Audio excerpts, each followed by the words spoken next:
하나님의 은혜와 사랑 넘치는 공동체 라스베가스 커뮤니티 교회입니다.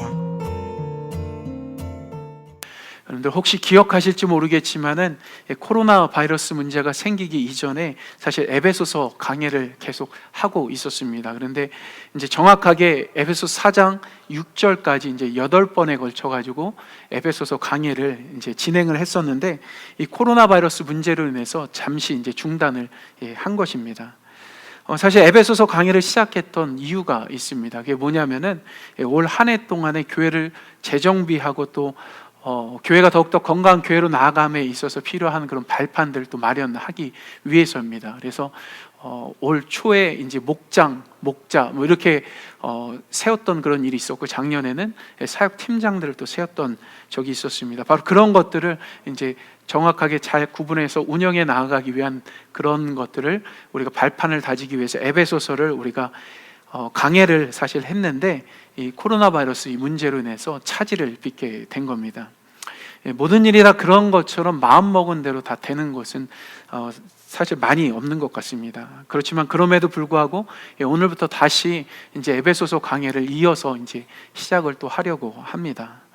그래서 잠시 그동안에 나눈 그 내용을 간략하게 이제 말씀을 나누고 또 오늘 말씀을 또 보길 원하는데요. 우선 강해를 이제 시작할 때에 여러분들에게 그런 말씀을 드린 적이 있습니다. 우리 모두는 하늘의 모든 신령한 복을 받은 사람이다라는 말을 드린 적이 있습니다. 그 신령한 복이라는 것이 무엇이냐면 바로 예수 그리스도를 믿고 구원받은 것, 그것이 신령한 복인 것이죠. 근데 사실 이런 신령한 복이 그냥 하늘에서 뚝딱 떨어진 것이 아니고 한순간에 되어진 것이 결코 아니다라는 것이죠. 아주 오랜 세월이 지나서 바로 그러한 혜택을 우리가 사실 누리고 있는 건데, 우선 첫 번째로 성부 하나님께서 우리를 구원하실 것을 계획하셨고, 성자 예수님께서 십자가에서 그 하나님께서 구원하시고자 하셨던 그 계획을 이루신 것입니다. 그런데 그것으로 끝난 게 아니라 성령 하나님께서 그 예수 그리스도를 믿는 자들을 다 하나님의 자녀로 인치시는 그런 사역을 통해서 우리가 최종적으로 구원받은 하나님의 자녀가 되었고, 또 그렇게 신령한 복을 받은 그런 사람으로 지금 이 자리 가운데 있는 것입니다. 그리고 교회라는 것 그 자체는 이렇게 신령한 복을 받은 사람들이 모여 있는 곳이 바로 교회인 것이죠. 사실 일반적으로 우리가 아는 공동체 하면은 보통 사람과 사람들이 한데 어우러져서 같이 함께 모여 있는 곳, 그런 곳을 공동체라고 이야기를 합니다. 그런데 이런 공동체하고 교회하고는 다른 점이 있습니다. 무엇이 다르냐면은, 우선 먼저 말씀드렸던 것처럼 교회라는 것은 신령한 복을 받은 사람, 예수 그리스도를 믿고 하나님의 자녀가 된 사람들이 모인 곳이기 때문에 또 다른 것이고요. 가장 크게 다른 점 하나는, 일반 공동체는 말씀드렸던 것처럼 사람과 사람이 함께 모인다라고 하면은, 교회는 하나님과 사람이 함께 모여서 교제하는 그런 것이 또 교회인 것이죠. 그리고 또 그뿐만 아니라 교회라는 것은 예수 그리스도의 몸입니다. 그러니까 우리 각자는 그 몸의 지체들로 이곳에 또 모여 있고, 더 나아가서 우리의 머리 되신 그 예수님을 따르고 섬기는 그런 점에서 다른 일반 공동체하고는 다른 그런 모습을 가지고 있는 것이죠. 근데 중요한 것은 교회는 그냥 아무렇게나 이 땅에 세워진 것이 또 아니다라는 겁니다. 분명한 목적을 갖고 하나님께서 이 땅에 세우신 것이 바로 교회라는 것이죠. 그러니까 그 교회를 세우신 그 목적 가운데 하나를 말씀드리면, 그것은 뭐냐면은 교회라는 것은 하나의 작은 천국이다라고도 할 수 있습니다. 우리가 앞으로 가게 될 그 천국의 모형이다라고도 볼 수 있는 것이죠. 근데 천국 하면 여러분들에게 자주 언급해 드렸던 것처럼 하나님의 다스림이 있는 곳이 천국입니다.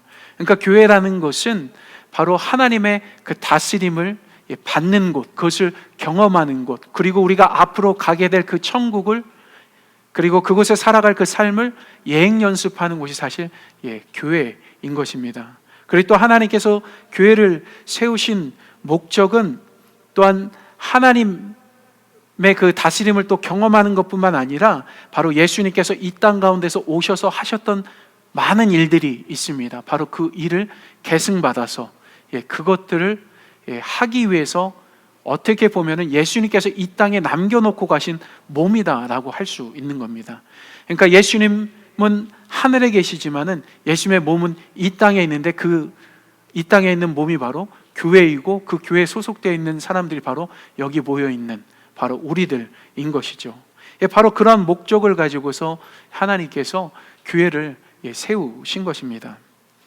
교회는 분명히 예수님의 몸입니다. 그리고 우리 각자가 그 몸의 지체로서 사실 우리 각자마다 해야 되는 그런 역할들이 사실 있는 겁니다. 근데 우리가 그렇게 각자의 역할을 감당하고 또 동시에 우리가 교회에서 온전한 몸으로서 살아가기 위해서 또 예수님께서 하셨던 일들을 잘 감당하기 위해서 사실 해야 되는 일이 있습니다. 그게 뭐냐면은 바로 하나 되는 것입니다. 그러니까 요즘 코로나 바이러스 문제로 인해서 이제 마스크를 쓰고서 지금 이제 예배를 우리가 드리고 있고 또 온라인으로 또 예배를 드리고 있는데 예배 순서 가운데 참 아쉽게도 우리가 듣지 못하는 것이 있죠. 그게 뭐냐면 성가대의 찬양을 우리가 듣지 못하고 있습니다. 정말로 귀하고 또 은혜로운 그런 찬양을 우리가 듣지 못하고 있는 그런 상황 가운데 있는데 여러분들이 이전에 성가대가 들려줬던 그런 찬양을 들으면서 많이 은혜로운 그런 감동을 많이 받은 적이 있습니다.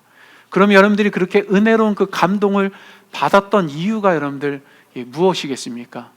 그들을 통해서 하나님이 전해주는 그런 은혜를 여러분들이 받은 것도 있지만은 또 다른 면으로 보면은 바로 성가대원들 모두가 하나가 되어서 정말로 그 하나된 그런 모습으로 하나님을 향한 그 아름다운 찬양을 들려주었기 때문입니다. 근데 여러분들 한번 생각해 보시기 바랍니다. 그렇게 하나됨에 있어서 성가대원들이 그렇게 하나됨에 있어서의 비결이 여러분들 무엇이겠습니까? 그것은 다른 것에 있는 것이 아니라 사실은 지휘자를 중심으로 해가지고 지휘자가 지휘하는 대로 잘 따라갔기 때문에 그렇게 하나됨이 있는 것입니다. 그리고 또 다른 하나됨이 있는데 그것은 뭐냐면은 각자 목소리가 다 다르죠. 각자 목소리가 다른데 그 목소리를 하나로 만드는 데 있어서 어떠한 노력이 서로에게 필요하냐면 사실 서로 부르는 그 목소리 톤이나 그 소리를 잘 캐치하고 듣는 것이 필요하고 서로의 어떤 기준을 맞춰주는 것이 필요합니다.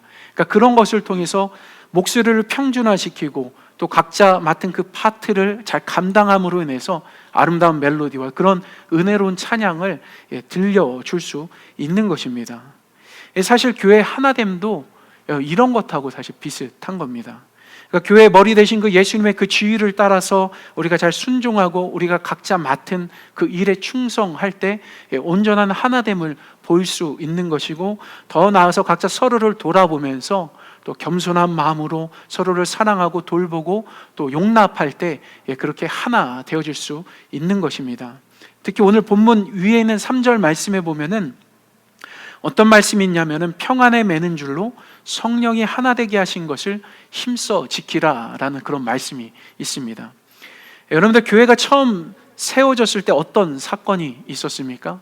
우리가 잘 아는 것처럼 오순절 성령 강림 사건이 있었던 겁니다. 그러니까 교회라는 것은 바로 성령의 강림과 함께 시작되어진 겁니다.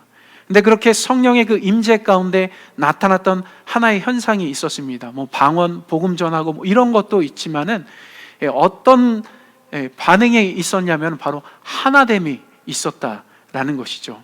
그러니까 성령의 임재 속에서 모든 성도들이 하나된 모습으로 정말로 아름다운, 정말 이 세상에 존재하는 그런 교회들을 통틀어 봤을 때 가장 아름다운 모습을 지녔던 그 모습, 그것이 바로 초대교회의 사실 모습이었던 것이죠. 그런데 그것이 그냥 되어진 것이 아니라 앞서 말씀드린 것처럼 성령의 임재 가운데서 그들이 하나됨으로 말미암아 되어진 겁니다. 근데 그렇게 성령의 임재 가운데 하나됨 모습 그 자체는 크고 화려한 그런 건물 가운데 모여서 하나님을 예배하고 뭐 이런 것은 사실 없었지만은 그들 가운데 정말로 은혜롭고 아름다운 모습이 있었다고 한다면은 다른 것이 아니라 그렇게 한 성령 안에서 성도님들이 모일 때마다 하나님의 말씀 듣는 것을 사모했고 또 하나님을 찬양하며 기도하는 그런 일들이 날마다 또 있었고 또 모일 때마다 서로 떡을 떼면서 정말로 친밀한 그런 교제를 나누었을 뿐만 아니라 서로가 가지고 있는 것들을 부족한 자에게 나눠주는 그런 일들이 있었던 겁니다. 그런 하나된 모습, 그런 아름다운 모습이 바로 성령을 통해서 가능했다라는 것이죠. 사실 성령 안에서 하나된 그 초대교회의 모습 그 자체는 평안에 매는 줄로 성령의 하나됨을 힘써 지키라라고 하신 그 말씀처럼 정말로 평안에 매는 줄로 메어진 것 같은 평안과 평화가 가득한 그런 모습이었던 것이죠. 이런 초대교회의 모습, 그런 하나된 모습, 그것을 우리가 사실 본받아야 될 그런 모습인 것입니다. 물론 그러기 위해서 우리가 해야 할 일이 있습니다. 이미 말씀드렸던 것처럼 첫 번째로 우리가 해야 될 일은 이 교회 머리 대신 예수님의 지위를 따라서 그 말씀에 순종하고 그렇게 하나님을 위해서 철저히 우리가 살아가는 그런 삶을 살아가면 되는 것입니다. 그리고 두 번째로 우리가 해야 될 일은 서로에게 항상 겸손하고 동시에 서로를 사랑하고 용납하는 그런 일들이 있어야 하는 겁니다. 그렇게 살아가게 되면 사실 누가 하나 되라고 말하지 않아도 자연스럽게 하나 될 수 있는 것입니다. 바로 여기까지가 사실 이제 에베소서 강해를 중단했을 때까지의 이제 말씀 내용입니다. 그래서 오늘 이제 말씀이 시작되는 또 7절을 또 이제 우리가 보게 되면은 뭐라고 말씀합니까? 그러니까 우리 각 사람에게 그리스도의 그 은혜 분량대로 선물을 주셨다라고 그렇게 말씀을 합니다. 그러니까 이 말씀은 쉽게 이야기해서 우리 각자에게 하나님께서 은사를 허락해 주셨다라는 것을 말씀하고 있는 것이죠. 근데 그 은사를 하나님이 왜 주신 것입니까? 그것은 우리가 이 몸된 교회의 각 지체들로서 역할들이 있는데 그 역할을 잘 감당할 수 있게 하기 위해서 하나님께서 우리에게 특별한 능력, 은사를 하나님께서 주신 것입니다. 그 중에 11절에 보면은 하나님께서 주신 그 각종 은사 중에서 하나의 은사를 대한 예를 보여줍니다. 그것이 무엇입니까? 11절에 보면 이렇습니다. 그가 혹은 사도로, 혹은 선지자로, 혹은 복음 전환자로, 혹은 목사와 교사로 주셨다라고 말씀합니다. 네, 이것이 하나님께 주신 각종 은사들 가운데서 한 가지 예를 보여주는 겁니다. 근데 이 11절에 있는 은사 직분들을요, 여러분들 잘 살펴보세요. 그럼 한 가지 공통점이 나옵니다. 한번 보시기 바랍니다. 사도, 선지자, 복음 전하는 자, 목사와 교사. 공통점이 무엇입니까? 말씀을 전하는 사람들입니다. 그러니까 말씀 그 자체, 말씀 전하는 그 은사 직분을 이야기하고 있는 것이죠. 그럼 하나님께서 교회 수많은 직분과 역할들 중에서 이렇게 말씀을 전하고 또 가르치는 은사 역할을 주신 목적이 여러분들 또 무엇이겠습니까? 그것은 다른 것이 아니라 오늘 말씀 속에 나와 있습니다. 바로 12절에 있는 것이 그 목적인데 뭐라고 말씀하냐면 이는 성도를 온전케 하며 봉사의 일을 하게 하며 그리스도의 몸을 세우게 하려 하심이라 라고 이렇게 말씀합니다. 그렇습니다. 이것이 사실 하나님께서 저 같은 목회자를 두신 목적이고 또 동시에 제가 감당해야 될 그런 사명이기도 한 겁니다. 다시 말씀드리지만은 어린 아이부터 장년에 이르기까지 모두가 하나님 안에서 더욱 온전해지고 또 그러한 모습으로 하나님을 섬기고 또 더욱더 건강한 그런 모습을 갖춰 나아가기 위해서 하나님께서 말씀을 다루는 그리고 전하는 그런 목회자와 교사들을 세우신 것입니다. 그리고 분명한 것 한 가지는 하나님은 우리에게 말씀하시는 그런 분이십니다. 그리고 그 말씀으로 우리의 삶을 이끄시는 분, 그분이 바로 하나님인 것이죠. 말씀으로 이 세상을 만드셨을 뿐만 아니라 죄인인 우리를 구원하기 위해서 약속하신 말씀대로 이 땅에 오신 분이 바로 하나님입니다.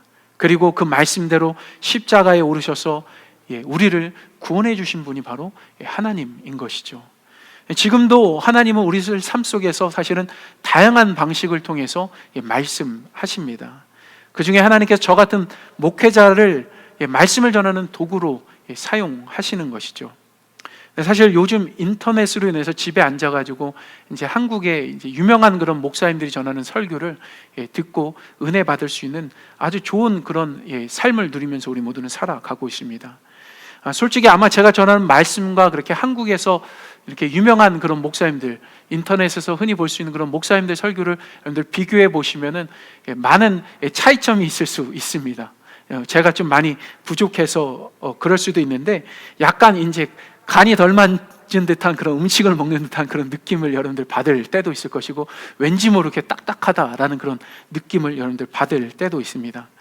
사실 저의 가장 큰 약점이 뭐냐면 유머 감각이 없는 겁니다. 항상 저는 진지합니다. 사람들하고 개인적으로 만날 때도 진지하고, 항상 진지한 것이 저의 약점이면 약점이고, 또 어떤 사람들은 그것이 강점이다라고 이야기하는데, 저는 사실 웃기는 재주가 없습니다. 한 번은 설교하다가 웃기는 말을 했다가 사람들이 하나도 안 웃어가지고 그것을 교훈으로 이렇게 싹 바꿔가지고 전달을 했던 적도 있습니다. 그만큼 사람들을 웃기는 그런 재주가 없는 사람입니다. 그러다 보니까 때로는 이제 강의실에 앉아가지고 강의를 듣는 듯한 그런 느낌을 여러분들이 받을 수도 있을 것입니다. 사실 목회자들마다 목소리 톤도 다르고, 사실 말씀을 전하는 방식도 사실 많이 다릅니다. 그렇지만은 말씀드리고 싶은 것은 뭐냐면은, 한국에 있는 유명한 목사님들이 이 커뮤니티 교회를 향한 하나님의 그 마음을 다 알고서 그들이 말씀을 전한다라는 것은 아니다라는 것이죠. 그러니까 뭐냐면, 그들이 사역하는 교회를 향해서 부름 받은 것입니다. 그리고 그들이 전하는 말씀은 사실 그가 사역하는 교회에 몸담고 있는 성도님들을 향해서 하나님이 주신 그 마음을 전하는 것이고, 그 교회를 향한 마음을, 그 말씀을 전하는 것입니다. 그래서 제 마음 가운데 한 가지 확신이 있다라고 한다면은, 그것은 이 교회와 우리 성도님을 향한 그 하나님의 그 마음을 전하는 통로로 분명히 제가 부름 받았다라는 겁니다. 그래서 여러분들에게 부탁드리지만은, 기도하실 때에 저를 위해서 여러분들 기도를 좀 많이 해주셨으면 합니다. 무엇보다도 하나님의 말씀을 전할 때 가감하지 아니하고 오직 예수 그리스도의 그 복음과 더불어 가지고 우리 교회와 성도들 향한 그 하나님의 마음을 잘 전달할 수 있도록 여러분들 그것을 위해서 여러분들이 기도해 주셨으면 합니다. 그리고 또 한 가지 바람이 있다라고 한다면은, 사실 제가 어렸을 때 자라왔던 그 교회에 표어가 하나 있었습니다. 붓글씨로 쓴 아주 멋있는 표어인데, 그 표어가 뭐냐면 하나님의 말씀이 통하는 교회였습니다. 하나님의 말씀이 통하는 교회. 사실 제 마음도 똑같습니다. 우리 교회가 그렇게 하나님의 말씀이 통하는 그런 교회가 되었으면 하는 바람입니다. 그래서 여러분들 한 가지 더 기도 제목을 또 알려드린다면은, 제 안에 있는 지식을 전달하는 것이 아니라 정말 내 안에 역사하시고 내주하시는 그 성령 하나님께서 감동해 주시는 그 말씀, 그 성령 하나님께서 조명해 주시는 대로의 말씀을 해석하고 그 말씀을 우리들 삶 속에 적용할 수 있도록 그것들을 잘 설교로 풀어 나아가면서 여러분들이 그런 것들을 잘 전달할 수 있도록 여러분들이 그렇게 기도해 주셨으면 합니다. 그렇게 우리가 하나님 앞에 하나님의 말씀이 통함으로 말미암아서 정말로 이 교회가 그렇게 말씀으로 든든히 서가는 그런 교회가 또 되었으면 합니다. 다시 한번 말씀드리지만은, 하나님은 분명히 우리에게 말씀하십니다. 오늘도 하나님은 말씀하시며 우리를 하나님의 그 선하신 곳으로 이끌고 계십니다. 그 중에 하나님의 말씀은 우리의 영혼을 성장하게 하고 또한 성숙하게 하는 영의 양식입니다. 근데 한 가지 말씀드리고 싶은 것은, 우리 개개인 모두가 그러니까 영적으로 잘 성장하고 성숙할 때 우리가 속해 있는 이 교회도 그만큼 건강하게 성장해 나아갈 수 있고, 또 하나님께서 이 교회를 세우신 그 목적을 제대로 잘 이뤄 나아갈 수 있다라는 것이죠. 그래서 13절에서 15절에 보면은 우리 모두가 얼마만큼 성장하고 또 성숙해져야 하는지에 대한 어떤 그 목표치를 정해 준 것이 있습니다. 그것이 무엇입니까? 그것이 뭐냐면은, 여기는 우리 모두가 한 사람도 빠짐없이 그리스도의 장성한 분량까지 이르러야 하는 것입니다. 하지만 여기서 우리가 영적 성장과 영적 성숙을 또 구분할 필요가 있습니다. 우선 영적 성장이라는 것은 사실 하나님의 말씀을 통해 가지고 하나님에 대한 지식과 지혜로 자라가는 것을 의미하는 것이죠. 그리고 영적 성숙이라는 것은 그렇게 하나님에 대한 지식과 어떤 지혜로 성장한 우리가 그에 걸맞는 그런 삶의 태도와 행위를 보이면서 살아가는 그 삶 자체를 사실 의미하는 것입니다. 여러분들 흔히 이제 철 좀 들어라, 아니면은 뭐 나이값 좀 하라, 뭐 이런 말을 여러분들 들어보신 적이 있을 것입니다. 여러분들 이 말의 뜻이 무엇입니까? 다른 것이 아니라 그런 뜻 아닙니까? 좀 더 성숙해져라, 그리고 그 나이에 맞는 행동 좀 해라 라는 그런 말의 뜻을 가지고 있는 것이 철 좀 들어라, 아니면은 나이값 좀 하라 라는 그런 말의 의미인 것입니다. 사실 신앙도 이것하고 같은 것입니다. 그러니까 10년, 20년 평생 교회를 다니고 하나님에 대한 지식과 지혜가 많이 있다 하더라도 그것이 전부가 아니다라는 것이죠. 신앙의 연수만큼 성숙한 그런 삶의 모습이 사실 있어야 하는 것입니다. 그러면 이렇게 신앙의 연수만큼 자기가 신앙적으로 성장하고 또 성숙한 만큼 그런 삶을 살아가려고 한다면 여러분들 어떻게 하면 되겠습니까? 정말로 아주 간단합니다. 오늘 말씀으로 치면은 그겁니다. 하나님의 말씀을 열심히 듣고 배우고 그 말씀을 우리들 삶 속에서 살아내면은 되는 것입니다. 근데 사실 말은 간단하지만은 어렵지요. 열심히 말씀을 듣고 배우고 그 말씀을 살아내는 것 쉬운 일은 사실 아닙니다. 그러니까 어떻게 보면 열심히 듣고 배우고 여기까지는 나름대로 잘 할 수 있습니다. 근데 그 말씀을 살아내는 것, 이것이 사실 우리들 삶 속에서 가장 힘든 일 가운데 하나인 것입니다. 그러다 보니까 간혹 가다가 이제 성경에 있는 말씀대로 살아가는 것이 불가능하다라고 그렇게 말하는 그런 분들을 만날 때가 사실 있습니다. 사실 그분들이 말하는 것 이해가 됩니다. 그러니까 실제로 목사인 저조차도 감당하기 어려운 그런 말씀들이 사실 있기 때문인 것이죠. 하지만 분명한 것은 하나님은 우리에게 무언가를 말씀하실 때에 우리가 그것을 할 수 없기 때문에 그것을 말씀하시는 것이 아니라 할 수 있기 때문에 말씀하신다라는 겁니다. 그러니까 그런 거죠. 우리가 성경을 가지고 있습니다. 이 성경을 가지고 있는데 하나님께서 우리가 이 성경에 있는 말씀을 우리가 제대로 지키고 살아갈 수 없다라고 한다면은 아마 성경 자체를 우리들 가운데 주시지 않으셨을 거예요. 그리고 아예 우리들에게 어떤 말씀도 하지 않으셨을 것이고요. 그렇지만은 분명히 하나님께서 우리가 이 말씀을 사실 감당할 수 있기 때문에 이것을 주신 겁니다. 근데 사실 오늘 에베소서를 기록한 사도 바울도 그러니까 내가 과연 율법의 요구를 다 이루면서 살아갈 수 있을까라는 것에 대한 정말 큰 고민을 가지고 있었던 적이 사실 있었습니다. 그러니까 로마서 7장 21절에서 24절에 보면은 사도 바울이 이런 고백을 합니다. 그러므로 내가 한 법을 깨달았노니 곧 선을 행하기 원하는 나에게 악이 함께 있는 것이로다. 내 속 사람으로는 하나님의 법을 즐거워하되 내 지체 속에서 한 다른 법이 내 마음의 법과 싸워 내 지체 속에 있는 죄의 법 아래로 나를 사로잡아 오는 것을 보는도다. 오라 나는 공고한 사람이로다. 이 사망의 몸에서 누가 나를 건져내랴. 그러니까 하나님의 말씀을 보고 하는 것 즐거운데 그 말씀을 따라 살아갈 때마다 그 말씀을 살아가지 못하도록 하는 또 다른 내 자신이 있어서 괴로운 것이죠. 그런 삶의 괴리감 때문에 힘들었던 적이 있었다는 것을 고백하고 있는 겁니다. 근데 이런 괴리감을 느끼는 것을 이제 한 번에 해결한 것에 대해서 또 보여주는데 로마서 8장에 넘어가서 3절과 4절에 보면은 사도 바울이 또 이런 말씀을 합니다.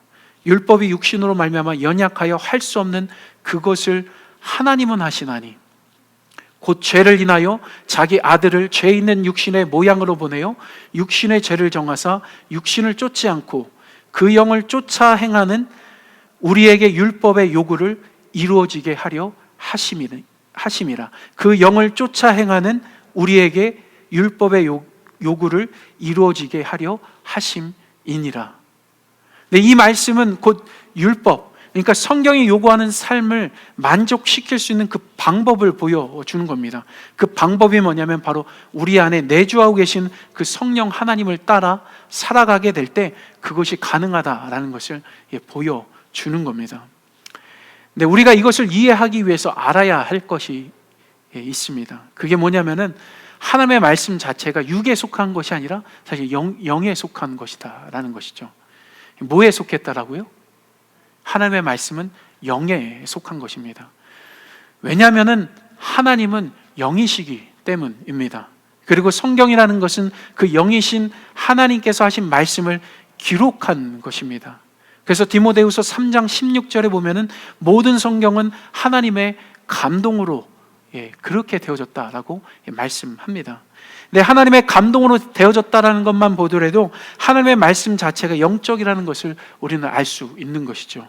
근데 이렇게 영에 속한 하나님의 말씀을 육에 속한 우리가 우리의 지식과 우리의 노력으로 그것을 다 이해한다고 해가지고 그것을 이해할 수 있겠습니까? 물론 흉내는 낼 수 있지만은 그렇게 우리의 육신적 노력을 통해서 영적인 하나님의 말씀을 다 이해하고 그것을 온전히 살아가는 것은 상당히 어려운 것입니다. 그렇다고 한다면 이렇게 영에 속한 하나님의 말씀을 어떻게 우리가 살아갈 수 있겠습니까? 이미 답을 드렸지만은 영에 속한 것은 영으로서 그것을 해결해 나아갈 수 있는 것입니다. 그러니까 그런 것이죠. 한 예로 요한복음 3장에 보면은 율법학자였던 니고데모가 예수님을 찾아갑니다. 근데 예수님께서 그 니고데모에게 뭐를 말씀하시죠? 하나님 나라에 가려면은 물과 성령으로 거듭나야 한다라고 가르칩니다. 그랬더니 그 율법학자가 그것을 이해합니까? 그럼 어떻게 하면은 내가 거듭날 수 있습니까? 다시 어머니 뱃속으로 들어가야 합니까? 뭐 그렇게 물어보지 않습니까? 그러니까 예수님께서 하시는 그 말씀 그 자체를 성경에 대한 수많은 지식을 가지고 있는 그 사람은 알지 못했던 것입니다. 왜냐하면 예수님의 말씀, 그 영의 말씀을 자신의 지식으로 이해하고 판단하려고 했기 때문인 것이죠. 마찬가지인 것입니다. 우리가 하나님의 말씀을 온전히 잘 분별하고 그 말씀대로 살아가려고 한다면 우리의 지식과 우리의 생각으로 그것을 판단하고 이해한다고 되어지는 것은 결코 아닌 것입니다. 우리 안에 내주하고 계신 그 성령 하나님의 도우심이 사실 필요한 것입니다.